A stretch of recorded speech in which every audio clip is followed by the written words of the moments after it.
Si Senator Lacson may paalala sa ilang senator judges hinggil ho sa paghahain ng mosyon sa impeachment trial laban kay VP Sara Duterte. Si Brigada Ann Curtis sa detalye, i-Brigada mo. Brigada Live Report.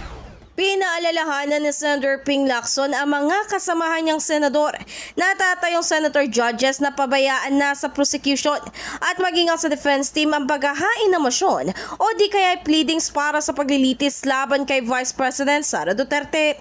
Ayon kay Lacson, mahalagang magawa ng mga kapwa senator judges na ito upang mapanatili ang kanyang trabaho na iikot nga lang sa pagdedesisyon sa kaso base sa mga ilalapag na argumento na magkabilang panig.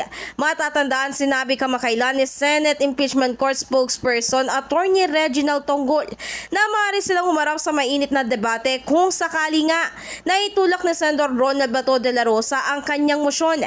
Natanungin ng 20th Congress kung interesado po silang isagawa ang paglilitis. Samantala noon pa lang sinabi na ni Lacson na tanging defense panel lang ang mga may karapatang magmosyon para i-dismiss ang kaso laban sa Vice Presidente.